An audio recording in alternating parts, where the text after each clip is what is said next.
자궁내마감, 폐경 이후 출혈, 그냥 넘기면 안 되는 이유. 55세 김정순 씨는 폐경된 지 3년이 지났는데 어느 날 갑자기 속옷에 피가 묻어 있는 것을 발견했습니다. 폐경기 증상이겠지, 별일 아니야라고 생각하며 6개월을 그냥 넘겼어요. 하지만 출혈은 점점 심해졌고 결국 응급실에 실려갔을 때는 이미 자궁내마감 3기였습니다. 의사는 말했어요. 만약 처음 출혈이 있었을 때 바로 오셨다면 간단한 수술로 완치가 가능했을 텐데요. 폐경 후 단 한 방울의 피라도 나온다면 절대 가볍게 여겨서는 안 되는 이유가 바로 여기에 있습니다. 자궁내마감이란 무엇인가? 자궁내마감은 자궁 안쪽을 덮고 있는 내막에서 발생하는 암입니다. 우리나라 여성암 발생률 4위를 차지하며 최근 10년간 발생률이 가파르게 증가하고 있어요. 특히 서구식 식생활과 만혼, 저출산 등의 사회적 변화가 주요 원인으로 지적되고 있습니다. 48세 회사원 박미경 씨는 평생 건강하다고 자신했어요. 정기검진도 빠뜨리지 않았고 운동도 꾸준히 했죠. 하지만 어느 날 갑자기 생리가 한 달 넘게 계속되면서 이상함을 느꼈습니다. 처음에는 스트레스나 폐경 전 증상이라 생각했지만 병원에서 조직 검사를 받고 자궁내마감 일기 진단을 받았어요. 나 같은 사람에게 암이 생길 줄이야라며 충격에 빠졌지만 조기 발견으로 완치할 수 있었습니다. 자궁내마감은 크게 두 가지 유형으로 나뉩니다.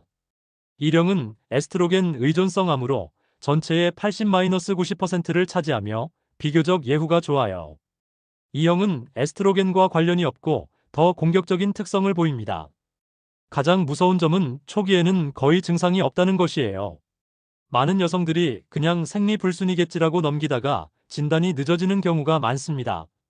하지만 다행히 자궁내마감은 초기 단계에서 출혈 증상을 보이는 경우가 많아서 주의 깊게 관찰하면 조기 발견이 가능해요. 자궁내마감의 5년 생존율은 1기에서 95% 이상입니다. 하지만 사기로 진행되면 20% 이하로 급격히 떨어져요. 이것만 봐도 조기 발견이 얼마나 중요한지 알 수 있죠. 자궁내막의 역할과 암 발생 과정. 자궁내막은 정말 놀라운 조직입니다. 매달 두꺼워졌다가 얇아지기를 반복하면서 임신을 준비해요. 에스트로겐이 분비되면 내막이 증식하고 프로게스테론이 분비되면 분비선이 발달해서 수정란이 착상하기 좋은 환경을 만듭니다. 하지만 임신이 되지 않으면 내막은 떨어져 나가면서 생리가 시작되죠. 이런 과정이 평생에 걸쳐 400번 이상 반복됩니다. 문제는 이 과정에서 에스트로겐에만 계속 노출되고 프로게스테론의 균형이 깨지면 내막이 과도하게 증식할 수 있다는 점이에요. 39세 교사 이수연 씨는 결혼 10년 차였지만 아이가 없었어요. 배란장애로 인해 생리 주기가 불규칙했고 때로는 3-4개월씩 생리를 하지 않기도 했죠. 산부인과에서 호르몬 치료를 받았지만 근본적인 해결책은 아니었어요. 40대에 들어서면서 생리량이 급격히 늘어나고 기간도 길어져서 정밀 검사를 받았더니 자궁내막 증식증에서 암으로 진행된 상태였습니다. 에스트로겐 과다 노출의 원인은 다양해요. 비만, 당뇨병, 다낭성 난소증후군, 무배란, 늦은 폐경, 호르몬 대체요법 등이 대표적입니다. 특히 비만은 지방 조직에서 에스트로겐을 생성하기 때문에 큰 위험 요인이에요. 반대로 임신과 수유, 경구피 임약 복용은 자궁내마감 위험을 낮춥니다. 임신 중에는 프로게스테론이 많이 분비되어 내막의 과도한 증식을 억제하기 때문이죠. 암 발생 과정을 보면 처음에는 단순 증식증에서 시작해서 2형 증식증을 거쳐 암으로 진행됩니다. 이 과정은 보통 몇 년에 걸쳐 천천히 진행되기 때문에 정기적인 검진으로 조기에 발견하고 치료할 수 있어요. 폐경 이후 출혈의 위험성. 폐경 후 출혈은 절대 무시해서는 안 되는 위험 신호입니다. 정상적으로 폐경이 되면 에스트로겐 분비가 급격히 줄어들어 자궁내막이 얇아지고 출혈이 멈춰야 해요. 그런데 이때 출혈이 발생한다는 것은 분명히 어딘가에 문제가 있다는 뜻입니다. 62세 김혜숙 씨는 폐경된 지 10년이 지났는데 갑자기 출혈이 시작됐어요. 양은 많지 않았지만 일주일 넘게 계속됐죠. 딸이 병원에 가보자고 했지만 나이 들면 그럴 수도 있지라며 미뤘습니다. 하지만 한 달 후 다시 출혈이 발생하자 마침내 병원을 찾았어요. 검사 결과 자궁내마감 2기였고 즉시 수술을 받아야 했습니다. 폐경 후 출혈의 원인은 다양해요. 호르몬 대체요법, 자궁내막 폴립, 자궁근종, 질 위축 등도 출혈을 일으킬 수 있습니다. 하지만 폐경 후 출혈 환자의 10에서 15%에서 자궁내막암이 발견된다는 통계가 있어요. 특히 주의해야 할 것은 간헐적인 출혈입니다. 한 번 출혈이 있다가 멈췄다고 안심하면 안 돼요. 며칠이나 몇 주 후에 다시 출혈이 발생할 수 있거든요. 57세 주부 정미란 씨는 2년 전부터 간헐적인 출혈을 경험했어요. 한 달에 한두 번 정도 소량의 출혈이 2-3일 지속되다가 멈췄죠. 처음에는 신경 쓰지 않았지만 최근에 출혈량이 늘어나고 기간도 길어져서 병원을 찾았습니다.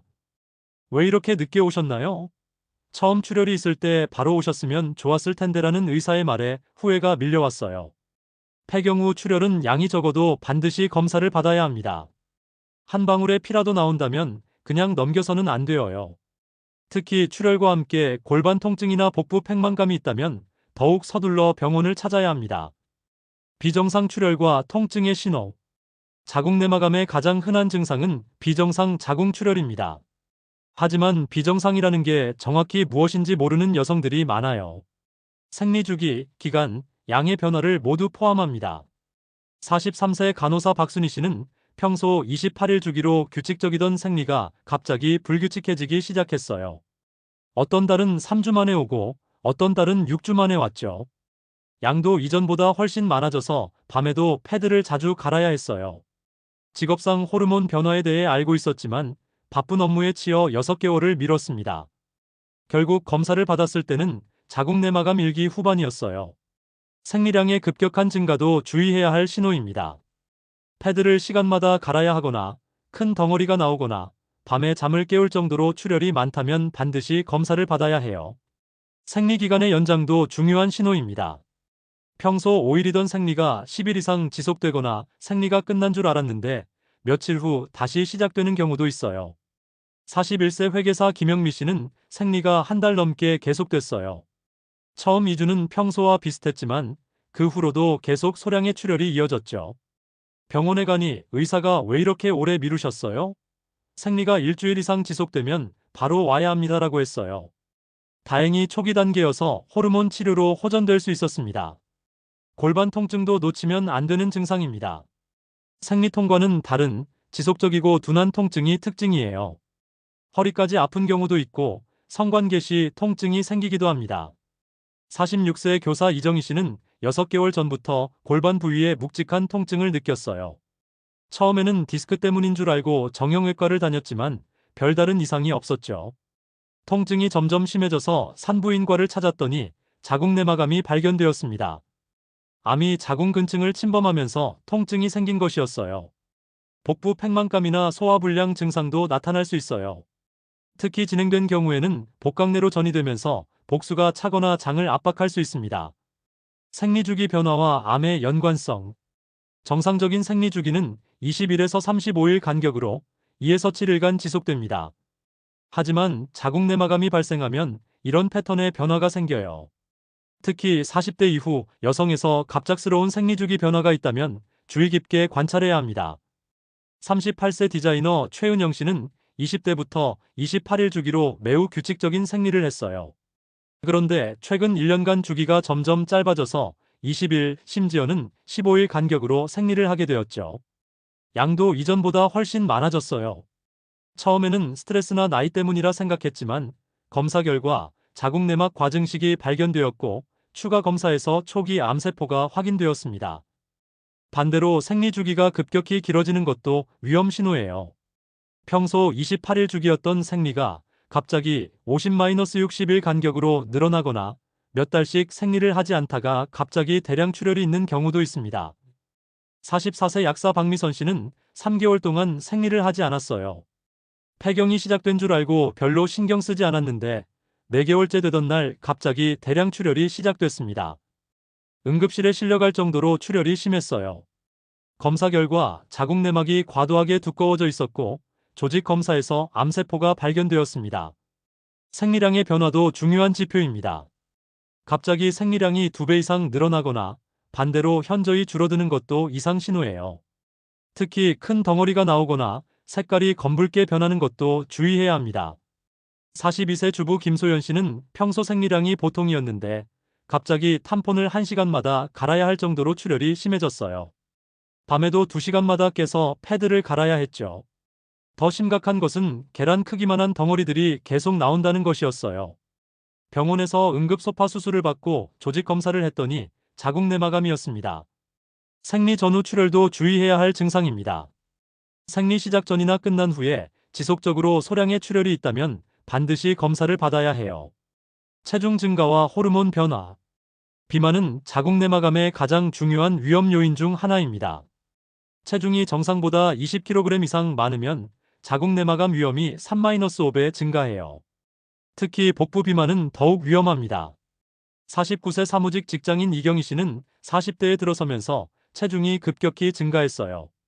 폐경 전 호르몬 변화와 운동 부족, 스트레스성 과식이 겹치면서 5년간 15kg이 늘었죠. 처음에는 단순히 중년 비만이라고 생각했지만 생리 주기가 불규칙해지고 출혈량이 늘어나기 시작했어요.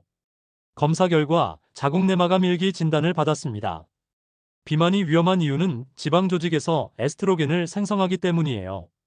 특히 안드로스테네디온이라는 호르몬이 지방 조직에서 에스트론으로 변환되면서 자궁 내막을 자극합니다. 또한 비만은 인슐린 저항성을 증가시켜서 간접적으로도 암 위험을 높여요. 당뇨병도 중요한 위험 요인입니다. 당뇨병 환자는 일반인보다 자궁 내막암 위험이 2에서 3배 높아요. 인슐린과 IGF-1 인슐린 유사 성장인자 수치가 높으면 세포 증식이 촉진되기 때문입니다. 52세 당뇨병 환자 박정숙 씨는 혈당 관리를 위해 정기적으로 내분비내과를 다녔어요. 하지만 부인과 검진은 소홀히 했죠. 어느 날 갑자기 출혈이 시작되어서야 산부인과를 찾았는데 이미 자궁 내막암 2기로 진행된 상태였어요. 의사는 당뇨병이 있으시면 자궁 내막암 위험이 높으니까 정기적인 부인과 검진을 받으셨어야 해요라고 말했습니다. 호르몬 대체요법도 주의해야 할 요인이에요. 에스트로겐만 단독으로 사용하면 자궁 내막암 위험이 크게 증가합니다. 그래서 자궁이 있는 여성에게는 반드시 프로게스테론을 함께 처방해야 해요. 55세 김미화 씨는 폐경기 증상이 심해서 호르몬 대체요법을 시작했어요. 처음 6개월은 에스트로겐만 사용했는데 이후 정기검진에서 자궁 내막이 두꺼워진 것이 발견되었습니다. 즉시 프로게스테론을 추가하고 3개월 후 재검사를 했더니 다행히 정상으로 돌아왔어요. 다낭성 난소 증후군이 있는 여성들도 위험군에 속해요. 배란이 잘 되지 않아서 프로게스테론 분비가 부족하고 상대적으로 에스트로겐에만 노출되는 시간이 길어지기 때문입니다. 자궁 내막암 진단 방법. 자궁 내막암 진단의 첫 단계는 자세한 문진과 내진입니다. 의사는 증상의 시작 시기, 출혈 양상, 동반 증상 등을 자세히 물어보고 내진을 통해 자궁과 난소의 상태를 확인해요. 가장 중요한 검사는 경질 초음파입니다. 질을 통해 초음파 기계를 삽입해서 자궁 내막의 두께를 측정하죠. 폐경 후 여성의 정상 내막 두께는 3mm 이하인데 이보다 두꺼우면 추가 검사가 필요해요. 46세 회계사 송미경 씨는 생리 불순 때문에 산부인과를 찾았어요. 경질 초음파에서 자궁 내막 두께가 15로 측정되어 의사가 심각한 표정을 지었죠. 정상이라면 5에서 6mm 정도여야 하는데 너무 두껍습니다. 정밀 검사가 필요해요라고 말했어요. 결국 조직 검사에서 자궁 내막암이 확인되었습니다. 확진을 위해서는 조직 검사가 필수적입니다. 자궁 내막 생검이나 소파수를 통해 조직을 채취해서 현미경으로 관찰하죠. 이 검사로 암의 종류와 분화도를 정확히 알 수 있어요. 자궁 내막 생검은 외래에서도 가능한 간단한 시술입니다. 가는 관을 자궁 안으로 넣어서 내막 조직을 흡인해내는 방법이에요. 약간의 통증이 있지만 마취 없이도 가능합니다. 소파술은 전신마취나 척추마취 하에서 시행합니다. 자궁 입구를 확장한 후 큐렛이라는 도구로 내막을 긁어내는 방법이에요. 생검보다 더 많은 조직을 채취할 수 있어서 정확한 진단이 가능합니다. 42세 교사 정혜린 씨는 자궁 내막 생검 결과가 애매하게 나와서 소파술을 받아야 했어요. 처음에는 마취가 무서워서 망설였지만 의사의 설명을 듣고 용기를 냈죠. 정확한 진단을 위해서는 꼭 필요한 검사예요. 조기에 발견하면 완치 가능성이 매우 높아요라는 말에 힘을 얻었습니다. 최근에는 자궁경 검사도 많이 시행하고 있어요. 가는 내시경을 자궁 안으로 넣어서 내막을 직접 관찰하고 의심스러운 부위의 조직을 정확히 채취할 수 있습니다. 암이 확진되면 추가 검사로 병기를 결정해야 해요.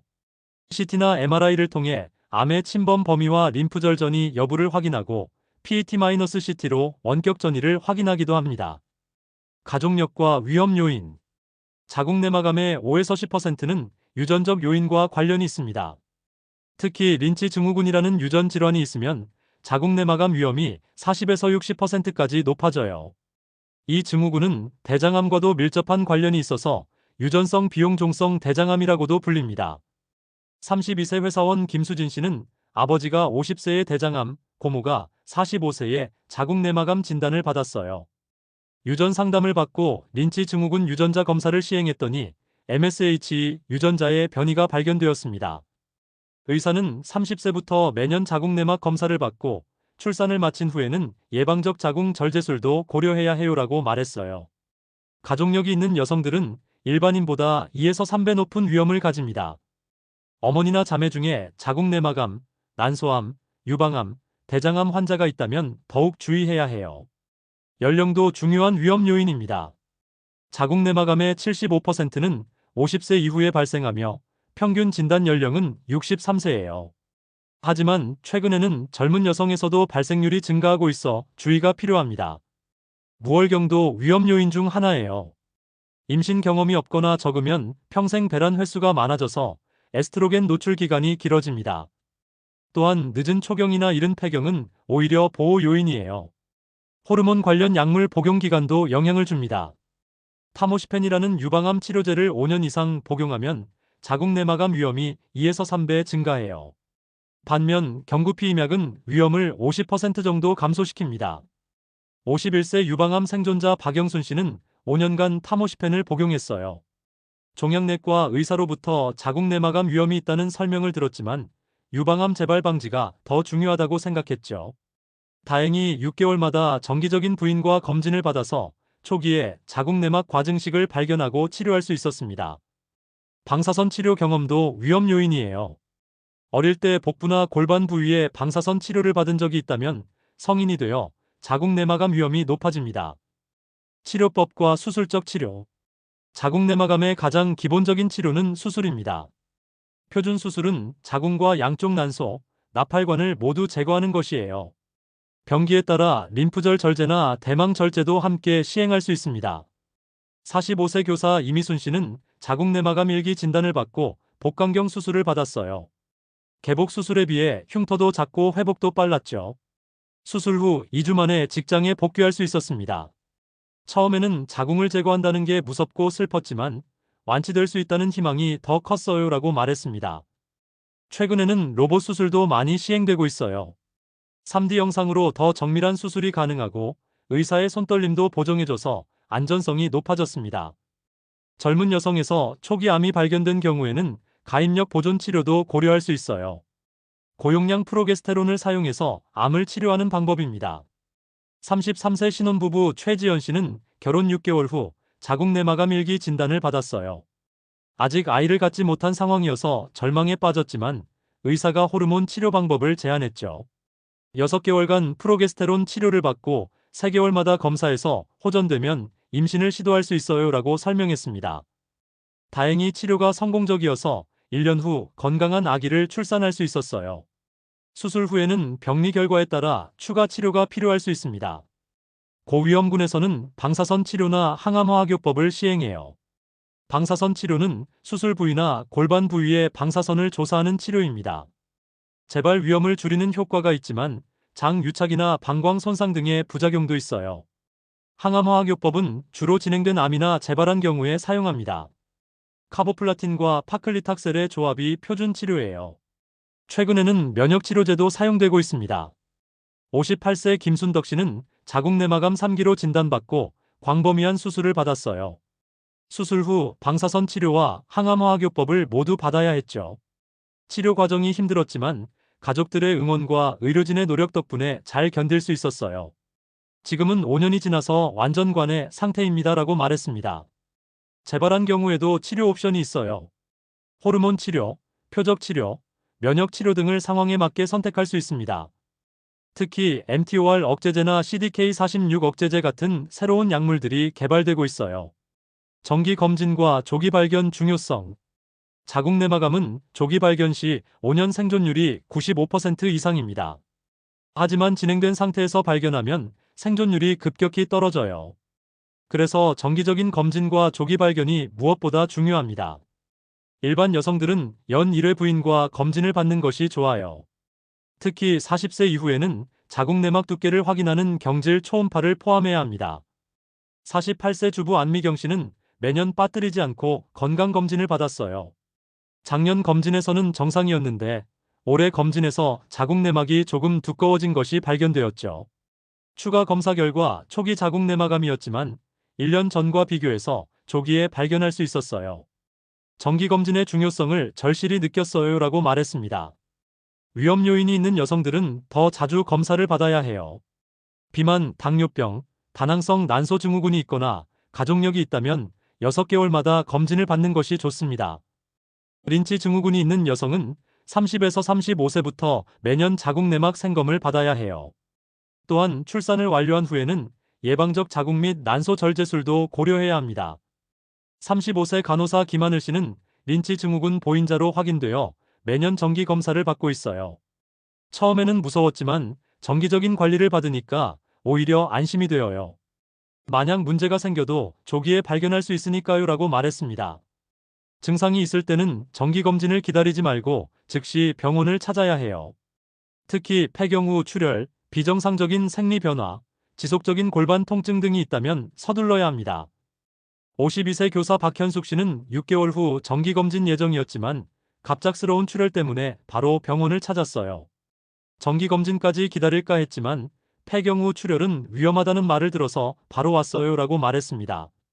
결과적으로 조기 발견으로 간단한 치료만으로 완치될 수 있었죠. 건강한 생활 습관과 예방 방법. 자궁 내막암을 완전히 예방하는 방법은 없지만 위험을 줄이는 생활 습관들이 있습니다. 가장 중요한 것은 적정 체중 유지예요. 규칙적인 운동과 균형 잡힌 식단으로 건강한 체중을 유지하면 위험이 크게 줄어듭니다. 43세 요가 강사 이서연 씨는 20대부터 꾸준히 운동을 해왔어요. 주 5회 요가와 주 2회 유산소 운동을 병행했죠. 최근 건강검진에서 의사가 이런 생활 습관을 유지하시면 자궁 내막암뿐만 아니라 다른 여성암의 위험도 크게 줄일 수 있어요 라고 말해줬어요. 식이요법도 중요한 역할을 합니다. 식물성 식품을 많이 섭취하고 가공식품과 고지방 식품은 줄이는 것이 좋아요. 특히 콩류는 식물성 에스트로겐이 풍부해서 호르몬 균형에 도움이 됩니다. 45세 영양사 최미란 씨는 직업 특성상 균형 잡힌 식단을 유지해 왔어요. 하루에 5가지 색깔의 채소와 과일을 먹고 현미와 통곡물을 주식으로 해요. 특히 두부, 된장 같은 콩 제품을 자주 먹어요라고 말했습니다. 금연과 절주도 필수적입니다. 흡연은 에스트로겐 대사에 영향을 주고 과도한 음주는 간 기능을 저하시켜 호르몬 균형을 깨뜨릴 수 있어요. 스트레스 관리도 중요해요. 만성 스트레스는 호르몬 분비를 교란시키고 면역 기능을 저하시킵니다. 명상, 독서, 취미 활동 등을 통해 스트레스를 효과적으로 관리해야 해요. 40세 직장인 김정미 씨는 바쁜 일상 속에서도 매일 30분씩 명상 시간을 갖고 있어요. 처음에는 어려웠지만 지금은 하루 중 가장 소중한 시간이에요. 스트레스도 줄어들고 컨디션도 좋아졌어요 라고 말했습니다. 충분한 수면도 호르몬 균형에 중요해요. 하루 7에서 8시간의 규칙적인 수면을 취하고 수면의 질을 높이는 것이 필요합니다. 정기적인 건강검진을 통한 동반 질환 관리도 예방에 도움이 됩니다. 당뇨병, 고혈압, 고지혈증 등을 잘 관리하면 자궁 내막암 위험도 줄일 수 있어요. 이상 증상 시 즉시 전문의 상담 필요. 지금까지 자궁 내막암의 다양한 증상과 위험 요인들을 살펴봤습니다. 가장 중요한 것은 이상 증상이 있을 때 혼자 고민하지 말고 즉시 전문의를 찾는 것이에요. 특히 폐경 후 출혈은 절대 무시해서는 안 됩니다. 한 방울의 피라도 나온다면 반드시 검사를 받아야 해요. 나이 들면 그럴 수도 있지라는 생각은 위험합니다. 59세 주부 홍순애 씨는 폐경 후 5년이 지나서 갑자기 출혈이 시작됐어요. 양이 적어서 대수롭지 않게 생각했지만 딸의 강권으로 병원을 찾았습니다. 어머니, 폐경 후 출혈은 정말 위험해요. 바로 검사 받으셔야 해요라는 딸의 말에 마지못해 병원에 갔는데 초기 자궁 내막암이 발견되었어요. 딸 덕분에 생명을 구했어요라고 말했습니다. 생리주기의 급격한 변화도 놓치면 안 되는 신호입니다. 평소와 다른 패턴이 2에서 3개월 지속된다면 반드시 검사를 받아야 해요. 골반 통증이나 복부 팽만감 같은 비특이적 증상도 중요합니다. 다른 원인이 명확하지 않다면 부인과 검진을 받아보는 것이 좋아요. 응급실에 가야 할 상황도 있습니다. 갑작스러운 대량 출혈, 극심한 골반 통증, 의식 저하 등이 나타나면 즉시 응급실을 찾아야 해요. 46세 간호사 박은희 씨는 새벽에 갑자기 대량 출혈로 응급실에 실려갔어요. 수혈이 필요할 정도로 출혈이 심했죠. 응급 소파수를 받고 조직 검사를 했더니 자궁 내막암이었습니다. 평소에 불규칙한 출혈이 있었는데 바쁘다는 핑계로 미뤘어요. 진작 검사를 받을 거라고 후회했어요라고 말했습니다. 가족과 주변 사람들의 관심도 중요해요. 본인은 증상을 무시하려 해도 가족이 이상함을 느끼고 병원에 가도록 권하는 경우가 많습니다. 50세 교사 김영희 씨는 최근 몇 달간 피로감이 심해졌는데 본인은 업무 스트레스 때문이라고 생각했어요. 하지만 남편이 얼굴이 너무 창백하고 기운이 없어 보인다며 병원에 가자고 권했습니다. 검사 결과 심한 빈혈이 발견되었고 원인을 찾다가 자궁 내막암을 발견할 수 있었어요. 자궁 내막암은 초기에 발견하면 완치 가능성이 매우 높은 암입니다. 하지만 증상을 무시하고 방치하면 생명을 위협할 수 있어요. 작은 변화라도 놓치지 않고 이상하다고 느끼면 즉시 전문의와 상담하세요. 여러분의 소중한 건강과 생명을 지키는 것은 바로 여러분 자신의 관심과 행동에서 시작됩니다. 더 이상 미루지 마세요. 지금 당장 점검해 보세요.